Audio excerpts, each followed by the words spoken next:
प्यारे दोस्तों, सादर अभिवादन। मैं हूं महेश कुमार वैद्य और आप देख रहे हैं एनजेपी रेवाड़ी। दोस्तों, रेवाड़ी के विधायक लक्ष्मण यादव ने बजट सत्र से लौटकर काफी विस्तार से पत्रकारों से बातचीत की। कुछ पत्रकारों ने अलग से भी उनसे कुछ सवाल जवाब किए, कुछ विषयों पर उनसे संवाद किया। लक्ष्मण यादव ने काफी लंबा समय देकर के आज 20 मार्च को विस्तार से हर विषय पर बात की है। उन्होंने रेवाड़ी विधानसभा क्षेत्र में अब तक करवाए गए विकास कार्य भी बताए, आगे की जो योजना है वो भी बताई। उन्होंने इस तरह भी बताया कि किस तरह आकेड़ा क्षेत्र में महाग्राम के माध्यम से सीवरेज लाइन की व्यवस्था की जा रही है। उन्होंने ये भी बताया कि आरआरटीएस को लेकर के वे पैरवी करेंगे। उन्होंने रेवाड़ी के मास्टर प्लान को लेकर के भी कहा कि हम जो मास्टर प्लान बन रहा है उस पर भी ध्यान रखे हुए हैं। कई बातें विस्तार से उन्होंने की है। हम पहले लक्ष्मण यादव ने एनजेपी रेवाड़ी से कुछ सवालों के जो जवाब दिए हैं, महत्वपूर्ण सवालों के जो जवाब दिए हैं, अवैध कॉलोनियों को लेकर के जो जवाब दिए हैं, वह आपको सुनवाते हैं। पहले वो सुनिए और इसके बाद हम आपको लक्ष्मण यादव ने जो प्रेस कॉन्फ्रेंस में जो कुछ कहा वह आपको सुनवाते हैं। विधायक जी, काफी सवाल किए गए हैं, आपने जवाब भी दिए। एक यहाँ का जो एक बड़ा मुद्दा है आरआरटीएस, काफी लंबे समय से अटका हुआ है। कैबिनेट की बैठक में फाइल नहीं पहुंच रही। मनोहर लाल जी भी कह देते हैं कि कर रहे हैं, राव इंद्रजीत भी कह रहे हैं कर रहे हैं, और लक्ष्मण सिंह भी कह देते हैं कि नायब सिंह सैनी ने भी पैरवी की है। कैबिनेट की बैठक में फाइल क्यों नहीं जा रही? कैबिनेट की मंजूरी के बिना आरआरटीएस अटका हुआ है। सेंटर कैबिनेट देखिए, इसमें तो कोई दो राय नहीं। आपने सवाल भी किया है और जवाब भी आपने दे ही दिया है। सब लोग लग रहे हैं, नहीं सब लोग लग रहे हैं जी। और उसमें इसीलिए इस बार हमारे बजट सत्र में 32,327 करोड़ रुपए का उसमें बजट एलोकेशन का भी हामी भरी है। तो जब चीज चल रही है हो रही है, जब तो बजट में आ रही है। मेट्रो का अलग है। हाँ, नमो मेट्रो कॉरिडोर की बात कर। नमो मेट्रो कॉरिडोर, आरआरटीएस के बारे में मुझे जानकारी नहीं है। आरआरटीएस और नमो मेट्रो सेम है ना? गुड़गांव की मेट्रो है वो अलग है, वो गुड़गांव का विस्तारित चरण है। दूसरा, अभी एक पिलर नहीं लगा है, वहाँ काम शुरू हो रहा है, विस्तारित चरण, जिसका उद्घाटन प्रधानमंत्री नरेंद्र मोदी ने किया था। यहाँ पर अपना जो एम्स का जो जिस दिन शिलान्यास किया था ना, उसी दिन उसका किया था 5500 करोड़ का, वो अलग प्रोजेक्ट है। मैं तो इसकी ये कह रहा हूँ कि आपकी पैरवी को किसी स्तर पर सीएम से कहें, राव इंद्रजीत से कहें, मनोहर लाल से कहें। देखिए, अनेकों बार राव साहब ने भी इस पे वर्किंग कर रखी है। मनोहर लाल जी के भी बयान आगे कई बार भाई हमने ये सैंक्शन कर दिया है। उधर हमारे मुख्यमंत्री जी ने भी कर दिया। हम इसमें बजट अपना हिस्से का था, वो भी एलोकेट पिछली बार 5500 करोड़ था। इस बार सेंटर और स्टेट का मिला के 32,327 करोड़ रुपए तो कर दिया है। देखो, काम में देर तो जरूर होती है, लेकिन आज कुछ चीज बेसिक चीज उसकी पूरी हो गई है, लेकिन धरातल पे आने में टाइम लगेगा। चलो, दूसरा है ये, हम जब बात करें यहाँ पर अपना प्रोजेक्ट है दूसरा, MBIR, Manesar Bawal investment region. इस नाम का एक शहर बसाना था, परिकल्पना की गई थी, ड्राफ्ट प्लान उसका तैयार कर दिया था town and country planning department ने, लेकिन MBIR की फाइल गुम हो गई। क्या हुआ पता नहीं, मास्टर प्लान से ही गायब है। मतलब वो ड्राफ्ट प्लान बना और आज तक फाइनल नहीं हुआ है। रेवाड़ी का फाइनल हुआ, धारवेड़ा का फाइनल हुआ, बावल का और MBIR का फाइनल नहीं हुआ। MBIR में मानेसर जानबूझकर जोड़ा हुआ है निवेशकों को आकर्षित करने के लिए, बाकी वो पूरा का पूरा रेवाड़ी जिले की राजस्व सीमा में बसना है। अब कह रहे हैं कि मास्टर प्लान को 2041 के लिए संशोधित कर रहे हैं, उसका क्या स्टेटस है? ये भी बात ठीक है कि अब तक 31 का था, इसको 41 में संशोधित किया जाएगा ताकि और वाइड हो सारी चीज़ें और विस्तार से उसमें हो। आने वाले शहर आप देख रहे होंगे, रेवाड़ी में चारों तरफ से दरवाजे अब खुले हैं, इन्वेस्टर भी आ रहे हैं। उसके लिए IMT की घोषणा भी मुख्यमंत्री ने इस बजट सत्र में करी है। उसी के साथ साथ उनको दिक्कत ना हो इन्वेस्टर को, इसके लिए औद्योगिक सेक्रेट बनाने की भी बात इस बजट सत्र में कही है, जिसमें मानेसर, फरीदाबाद, गुरुग्राम और रेवाड़ी को एक सेक्रेट बनाएंगे इन्वेस्टर के लिए, ताकि एक छत के नीचे उनको सुविधाएं मिल जाएं। तो प्लानिंग तो है, जब ही तो बजट में आए। हमारा निवेदन ये, जो मेरा सवाल ये कि ड्राफ्ट प्लान पे गवर्नमेंट कोई अनुमति नहीं देती जब तक फाइनल प्लान नहीं होता है कोई भी। और ड्राफ्ट, देखिए, अभी तक 41 का कोई ड्राफ्ट प्लान नहीं हुआ है। नहीं, 41 का तो नहीं हुआ, 31 का हो रखा है। ड्राफ्ट पे शून्य अनुमति है, ड्राफ्ट पर अनुमति नहीं है। केवल उसी जगह अनुमति है जहां पर आपका जो है फाइनल मास्टर प्लान हो गया हो, रेवाड़ी सिटी का हो रहा है टनल प्लान, उसमें अनुमति है। मैं रेवाड़ी सिटी की बात कर रहा हूँ। लेकिन मैं नहीं, उसमें MBIR आपके रेवाड़ी में ही है, आपका विधानसभा क्षेत्र है उसमें। तो मैं सिर्फ ये बताना चाह रहा हूँ कि जो जैसे सड़क है, एग्जिस्टिंग रोड है, आपको वहां पर परमिट मिल जाएगा जो, और आपने दिखा रखा है नक्शे में कि 45 मीटर यहाँ से जाएगा, 66 मीटर यहाँ से जाएगा, वो आप बनाते नहीं है। एक भी सड़क नहीं है, किसी में भी आप देखेंगे कहीं भी नहीं है। तो अनियोजित विकास होता है। फिर जो तंग सड़क होती है उसी पर खेत खरीद करके उसी पे कोई लाइसेंस लेता है, विकसित नहीं होती है। जो चलो आपने ये बात रखी है, मेरे संज्ञान में उतनी नहीं है, उतनी मुझे जानकारी भी नहीं है, लेकिन अगर इस तरह की कोई बात है तो हम करेंगे बात, फिर आपको डिटेल में बता पाएंगे। तो मैं नोटिस में डाल दूं, हम ये मान लेंगे। तीसरा, जो अवैध कॉलोनियां जितनी भी पास की है उनमें जो सड़क के ऊपर जितने भी भूखंड है जिनके भी, उन सबको होल्ड पे रख दिया है। सरकार ले ले, अगर सरकार को रोड चौड़ा करना है तो सरकार ले ले, किसी की पैरवी की जरूरत नहीं है इसमें। देखिए जब भी या सरकार जो है उनको कंस्ट्रक्शन की अनुमति है तो उनको अनुमति दे, वो ना लोन ले सकते हैं ना कुछ काम कर सकते हैं। नहीं देखिए, मैं तो प्रैक्टिकल व्यवहारिक समस्या बता रहा हूं आपके। ये प्लानिंग का हिस्सा होता है। सड़कों पे मकान बन गए तो कल तोड़ना मुश्किल हो जाए। तो जैसे सड़क है, मैं एक एग्जांपल दे दूं, जैसे मुझे पता नहीं ध्यान, जैसे गड़ीबोली रोड है, जितना मीटर चौड़ा होना है भविष्य के लिए, मकान बनाया किसी ने सन 2000 में, आप कानून लेकर के आगे 2016 में कि इस सड़क को हम 45 मीटर चौड़ा करेंगे। जिसने 2000 में बना रखा है उसका कोई कसूर है? उसको क्या रिमेडी दे रही है सरकार? नहीं देखिए, ये सब प्लानिंग का तो हिस्सा है नहीं, ये तो बिना प्लानिंग के बना लिया किसी ने, तो उसके लिए सरकार थोड़ी, सरकार कानून ही नहीं था। कानून क्यों नहीं, धाराएं नहीं थी। कानून क्यों नहीं, कानून आप नगर पालिका के बाहर अगर कोई बनाते हैं, कानून है, उसकी परमिशन लेंगे, आप CLU लेंगे। अब एक बात दूसरी बात, गांव में बनाना है तो लाल डोरे के बाहर जो भी वो सारी अवैध है। विधायक जी, call to DTP office and ask him, पूरे रेवाड़ी जिले में आज तक कोई रेजिडेंशियल का उन्होंने CLU दिया है? सिंगल केस, ना लक्ष्मण यादव का है, ना महेश वैद का है, ना किसी और का है। XYZ एक CLU नहीं है। पेज कहाँ फंसा हुआ है? रेजिडेंशियल, ये रेजिडेंशियल के लिए सरकार ने दीनदयाल योजना बना तो रखी है। 70,000, 50,000, 80,000, वो दीनदयाल के लिए है ही नहीं। अरे भाई, बात करना बहुत आसान है।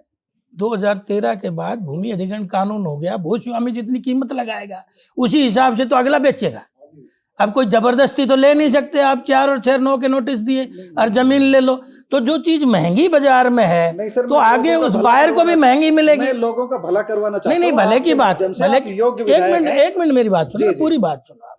एक तो ये कारण है, दूसरा कारण ये है कि हमने नए सेक्टर इसलिए नहीं कटे, अगर भूमि इतनी सर चढ़ के बोल रही है तो भूस्वामी के बिना तो हम ले ही नहीं सकते 1 इंच भी। एक बात, दूसरी सेक्टर काटेगा भी, कल सरकार के ऊपर भी यही होगा। लेकिन अब मैं ये कह रहा हूँ, अब प्लानिंग का हिस्सा है, सरकार जमीनों को लेगी लेकिन भूस्वामी से लेगी। आपको पता है कि कितनी बार कितने कोर्टों में भूस्वामी लड़के आता है, आज हुड्डा के हर उसमें बंद हो जाता है। भाई पहले लोअर कोर्ट ने मुआवजा दे दिया, फिर जिला कोर्ट ने दे दिया, फिर हाई कोर्ट ने दे दिया, फिर सुप्रीम कोर्ट ने दे दिया, वो सेटलमेंट होती नहीं। अब जैसे आपका सेक्टर 3 है, आज तक भी अनाउंसमेंट आई हुई है, 40 साल उस सेक्टर को हो गए, आज तक भी उसके सिर पे तलवार है। एक बार क्लियर चीज हो जाए तो अब भविष्य के लिए समस्याएं खत्म। तो इसलिए सेटलमेंट होगी, अब एक्वायर नहीं होगा। सेटलमेंट जो भी किसान की जिस कीमत पर देगा उस हिसाब से आगे की स्थितियां चलेंगी। मैं तो एक प्रैक्टिकल बता रहा हूँ। रेवाड़ी सिटी में TP स्कीम एक पहली कॉलोनी है जो अप्रूव्ड होकर के बसी। इसके बाद जितनी भी है, चाहे चौटाला सरकार में, चाहे कांग्रेस की सरकार में, चाहे आपकी सरकार में, पहले कॉलोनी बसनी शुरू होती है, फिर पीला पंजा चलता है, फिर दोबारा बना लेता है, फिर उसको सरकार रेगुलर कर देती है। यही प्रोसीजर चलता आ रहा है। इसका अंत क्या होगा? आप जैसे समझदार आदमी देखिए, उसकी एक प्लानिंग है जी। सरकार ने उन्हीं कॉलोनियों को रिकॉग्नाइज किया है जो नॉर्म में आती थी। भाई एक गाड़ी की जगह भी निकलने की नहीं है, उस कॉलोनी को आप कैसे रिकॉग्नाइज कर देंगे? आप इतना कर दो। कल वो सरकार को आएगा सब 5-5 फुट दोनों साइड से छोड़ना। किसी ने रास्ता 20 फुट का दे रखा है कॉलोनी में, कर दो ना, दोनों तरफ 10-10 फुट की अनुमति नहीं देंगे, कर दो। नहीं ना, कितना ही कर लो आप। अरे यार, अनुमति कहाँ दे रखी है रैंप निकालने की? रोडों पे लोगों ने रैंप निकाल रखे हैं। वो तो अवैध ही है। जी जी। ये सरकार ने, ये प्लानिंग का हिस्सा है, लेकिन लोग मानेंगे तब तो। आप बताओ कौन से कॉलोनी में रैंप नहीं है? कोई तो तारीख, सरकारी जमीन पे ही तो रैंप है, लोगों ने तो बाध्य कर रखा कोई है। तारीख ऐसी बताई जा सकती है इस तारीख तक का मकान रेगुलर है और इसके बाद का तोड़ा जाएगा? कोई तारीख है? नहीं, मेरे पास कोई तारीख किसी नहीं के है। पास भी नहीं है। किसी यही के तो पास कोई, मजेदार बात है कि देखिए किसी का भाई, भी मकान तोड़ना वो तोड़ दे। देखिए ये एक बसाने का भी एक तरीका है। लोगों ने ले लिया अपने, जैसे भी उन्होंने अवैध कॉलोनियों में प्लॉटिंग ले ली, और लेने के बाद आप देख रहे होंगे वो अगर जो फिजिबल है, सरकार चाहती है कि भाई लोग बस गए, अब खर्चा हो गया, फिजिबल है, उनको रिकॉग्नाइज भी कराया। हमने कितनी कॉलोनियों में कराया है रेवाड़ी में। आगे बची हुई को जो उस तरह की होंगी उनको फिजिबल करेंगे। तो ये सरकार का एक प्रोसेस है पब्लिक को राहत देने के लिए। तो कहीं ना कहीं से तो राहत दे ना सरकार। रेगुलर हो जाएंगी, रेगुलर होंगे, ठीक है, जो फिजिबल है वो रेगुलर होंगी। ठीक। दोस्तों, आपने एनजेपी रेवाड़ी से बातचीत में लक्ष्मण यादव ने जो कुछ कहा है वह आपने सुन लिया है। अब प्रेस कॉन्फ्रेंस में लक्ष्मण यादव ने जो कुछ कहा है वह आपको सुनवाते हैं। आज की इस प्रेस कॉन्फ्रेंस में आप सभी पत्रकार बंधुओं का मैं माननीय विधायक जी की तरफ से, हमारे सभी साथियों की तरफ से बहुत बहुत स्वागत करता हूं। बहुत बहुत आभार प्रकट करता हूं कि आप हमारे छोटे से निमंत्रण पर यहां सभी साथी उपस्थित हुए। आपका बहुत बहुत धन्यवाद। आगे की प्रेस के लिए मैं विधायक जी से अनुरोध करूंगा कि वो अपनी बात रखें, और आपके भी जो क्वेश्चन हो आप अपने क्वेश्चन विधायक जी से जरूर पूछें। धन्यवाद। सभी सम्मानित प्रेस के सब साथियों, और आज प्रेस करने का हेतु हमारा जो पिछले दिनों 20 मार्च से लेके और 20 फरवरी से लेके 18 मार्च तक जो ये सेशन चला है, इतना लंबा सेशन चला है, तो उसी के बारे में बातचीत आज मुझे आप सब लोगों से करनी थी। और इसके बीच में हमारे सब साथी आपके सामने बैठे हुए हैं। मार्केट बोर्ड के रेवाड़ी के चेयरमैन भाई अनिल सैनी जी, हमारे पूर्व महामंत्री भाई सत्यदेव जी, हमारे अजय काटीवाल जी, दीपक मंगला जी, अमित यादव जी, और टोनी भाई, और डीएम साहब अमन जी, और सभी उधर मुकेश जी, सोम भी, इधर पवन जी, और सभी मेरे पार्षद हैं, 2-3 लोग पीछे बैठे हैं। तो सभी सम्मानित साथियों, आज का ये प्रेस वार्ता, जैसे मैंने कहा कि हरियाणा के इतिहास में पहली बार इतना लंबा सेशन चला है। इसके लिए मैं प्रदेश के मुखिया आदरणीय मुख्यमंत्री नायब सैनी जी का धन्यवाद करूंगा, और साथ में हमारे विधानसभा स्पीकर अरविंदर कल्याण जी का भी धन्यवाद करूंगा कि इतना लंबा सेशन पहली बार इतिहास में हरियाणा में चला है। इसमें सबको अपनी बात कहने के अवसर मिले हैं, वरना तो मैंने पहले भी सेशन बहुत सारे देखे हैं, 2-4 दिन में ही सब खत्म हो जाते हैं, लेकिन इतना लंबा चलाना सबके अपोजिशन की भी भड़ास निकालने का सुंदर अवसर था। लेकिन दुर्भाग्य इस बात का था कि अपोजिशन अपनी भड़ास काट के वॉकआउट करके चला जाता था, क्योंकि सुनने का मादा नहीं था, क्योंकि सुनेगा वही जिसने के अंदर कुछ हो। तो इसलिए सुनने से पहले ही अनेकों बार वॉकआउट हुआ। और आज मुझे बताते हुए ये प्रसन्नता हो रही है कि रेवाड़ी को इस बार बजट जो सत्र में आदरणीय मुख्यमंत्री, हमारे फाइनेंस मंत्री भी हैं, अनेकों बार उन्होंने रेवाड़ी की चर्चा इस बजट में की। जो वर्षों से लंबित पड़ी थी मांग नमो मेट्रो कॉरिडोर की, 32,327 करोड़ रुपए जो दिल्ली से चल के बावल तक बनेगा, उसका बजट का एलोकेशन भी उसमें बजट में किया है। उसी के साथ हमारे यहाँ प्रदेश में 6 दुग्ध प्लांट हैं, जिसमें 2 और की घोषणा करी है। एक अंबाला में करी है और एक रेवाड़ी के लिए की है, जिसकी लागत 300 करोड़ रुपए है। और दूसरा आप देखेंगे कि हमारे यहाँ जो ये मिनी बाईपास है हुड्डा HSVP का, जो दिल्ली को जाती है रेल और उधर रोहतक को जाती है, तो इसका V शेप में फ्लाईओवर बनेगा इसका भी 207 करोड़ रुपए का बजट में एलोकेशन करने का काम आदरणीय मुख्यमंत्री जी ने करा इस बजट सत्र में। और इसी के साथ साथ आप देखेंगे अब हमारा 200 बेड का हॉस्पिटल जिले का है, उसको 300 बेड का बनाने की भी घोषणा इसमें हुई है। उसी के साथ दारूहेड़ा में भी पीएचसी को अपग्रेडेशन करने का भी इसी बजट में एलोकेशन किया है, बजट में उसको शामिल किया गया है। और एक ग्रामीण औषधालय बने आयुष विभाग के तरफ से, उसका भी एक नया आयुष औषधालय बनाने की भी घोषणा इसमें हुई है। ठीक उसी तरह से एक फायर ब्रिगेड नया स्टेशन, जैसे पॉपुलेशन बढ़ रही है, शहर भी बढ़ रहा है, तो उसमें भी एक नया फायर स्टेशन खोलने की भी घोषणा इसमें हुई है। और ठीक इसी तरह से पिछले दिनों जो मुख्यमंत्री जी ने आदरणीय हमारे यहाँ के नेता केंद्रीय मंत्री राव इंद्रजीत जी ने जब उद्घाटन जेल का पिछले दिनों करा था 15 जून को, तो उसमें एक दिक्कत आ रही थी, तो उसमें भी पेट्रोल पंप की नई स्थापना का भी इस बजट में जिक्र किया गया है। इसी के साथ साथ आप देखेंगे जिला रेवाड़ी को एक नया आईएमटी मिलने जा रहा है, और आईएमटी के साथ साथ यहाँ इन्वेस्टर ज़्यादा से ज़्यादा लोग आए और इन्वेस्टर को कोई तकलीफ ना हो, इसलिए फरीदाबाद, गुरुग्राम, मानेसर और रेवाड़ी को एक इंडस्ट्रियल सेक्रेट बनाने की भी घोषणा इस बार इसमें की है, ताकि एक छत के नीचे इन्वेस्टर सब चीज़ें ले लें, उनको इधर उधर घूमना ना फिरना पड़े। तो इसकी भी घोषणा इस बजट में हुई है। इसी तरह से 8000 हरियाणा में EWS के फ्लैट बनेंगे, जिसमें विशेषकर रेवाड़ी भी उसमें शामिल किया गया है। तो ऐसी 12 योजनाएं जो लगभग रेवाड़ी को इस बजट सत्र में सौगात मिलने का काम हुआ है।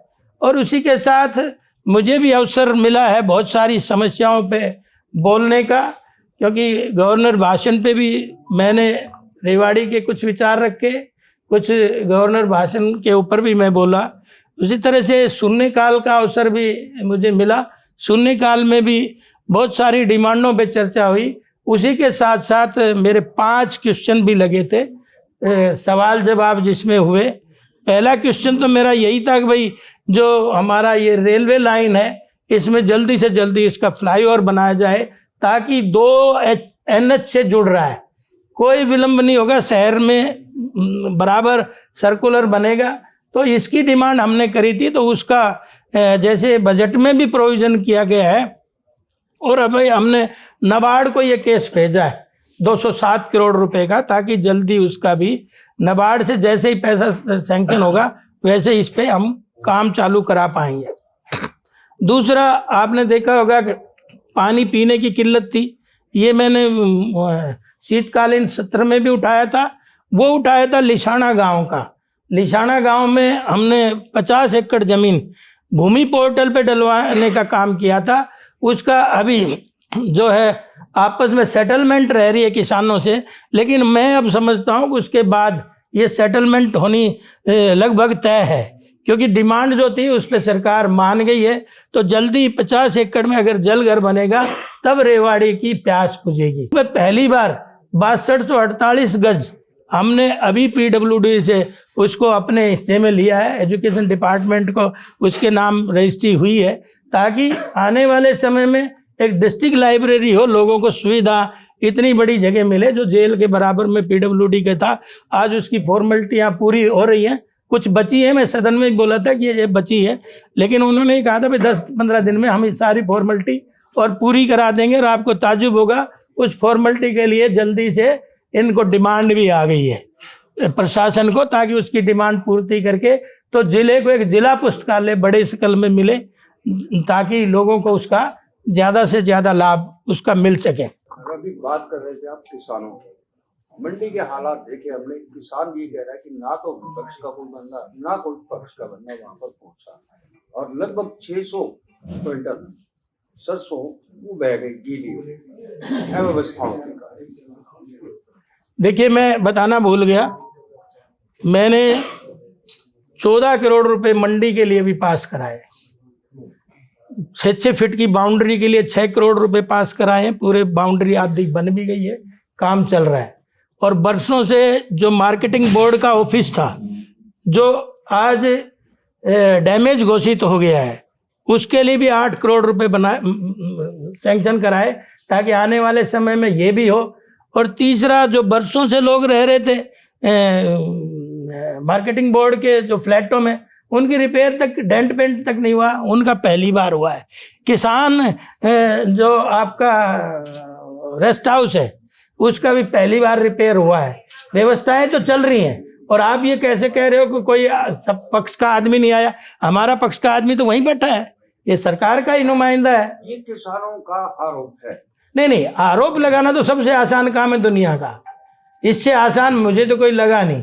काम करना सबसे मुश्किल काम है, इसलिए हम तो काम करने के मुश्किल काम को कर रहे हैं और उसमें धीरे धीरे लग रहे हैं। ऐसी कोई व्यवस्था नहीं है, ये पहली ऐसी सरकार है नायब जी की जो लगातार, हम अगर लेट पैसा भी देते हैं 48 घंटे बाद भी, तो हम उस पर इंटरेस्ट देते हैं।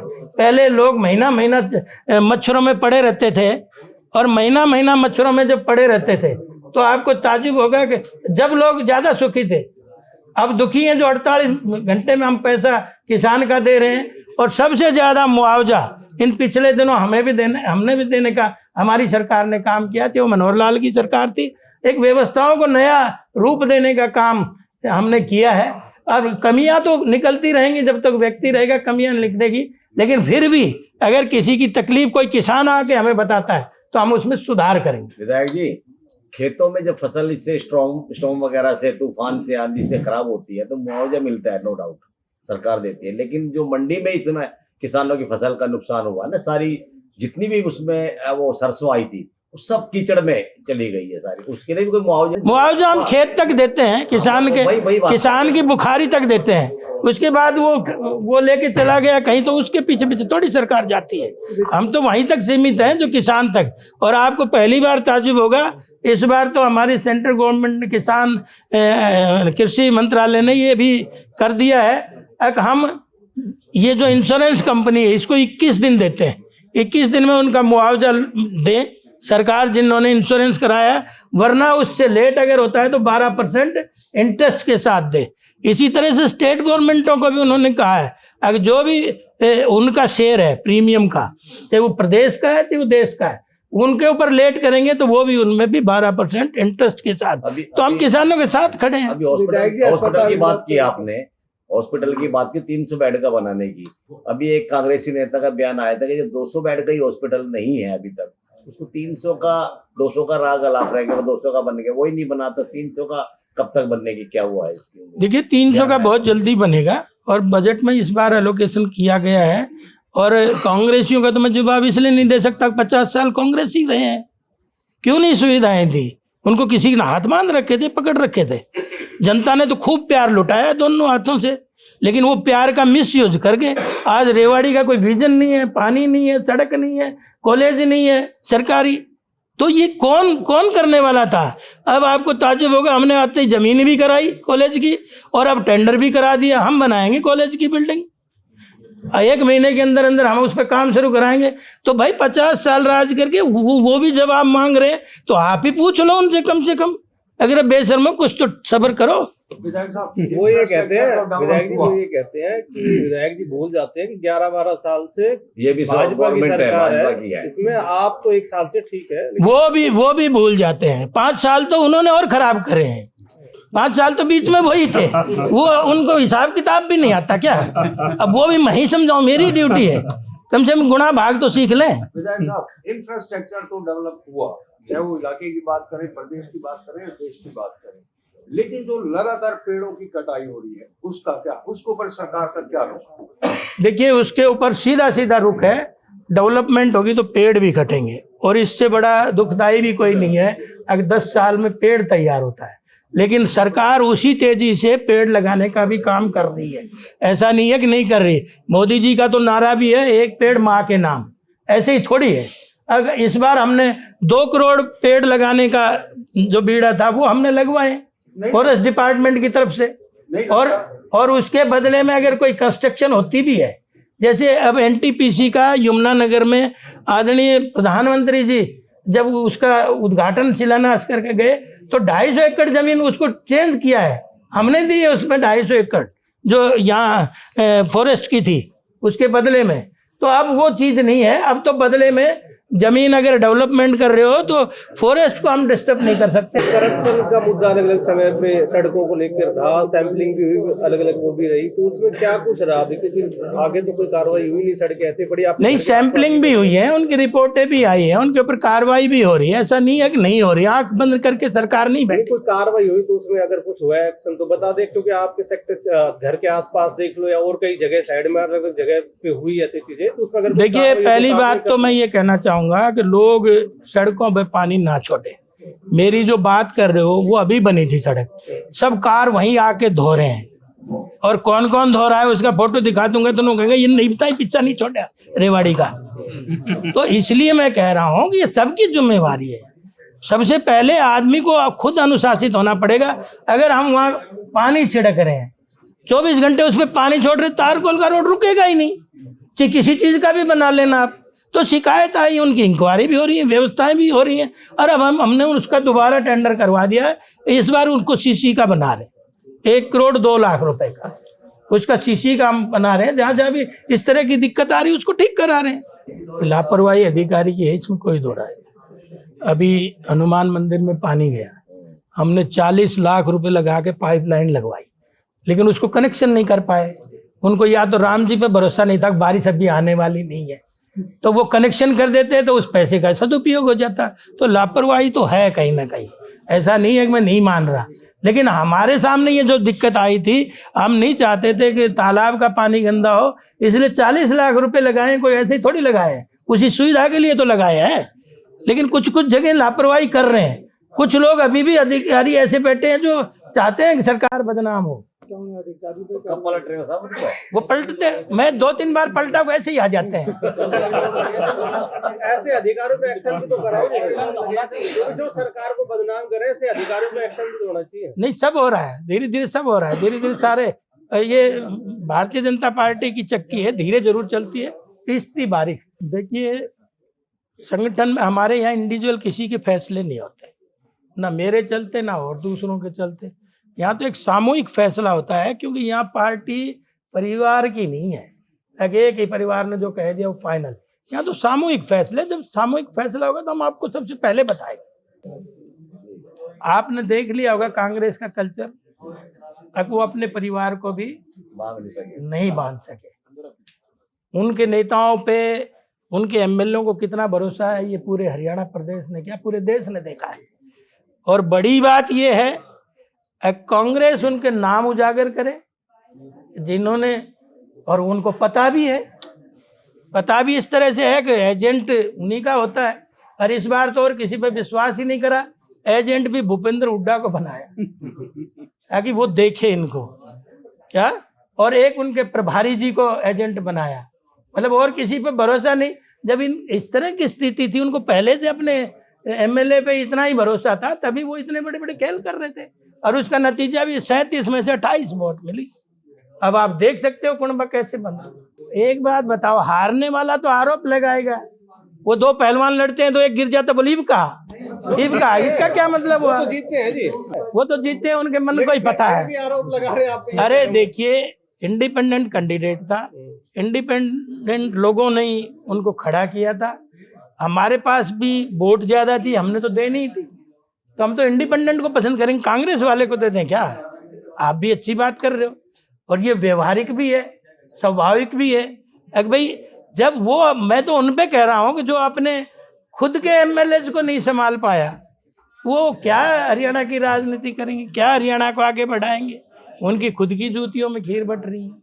दोस्तों, आपने विधायक की पूरी बात सुनी, विधायक की भविष्य की कार्य योजना को भी समझा, और जो उन्होंने उपलब्धियां बताई वो भी समझा। बजट सत्र से लौटकर उन्होंने जो भी कुछ बताया है आपने अच्छे से सुन लिया है, समझ लिया है।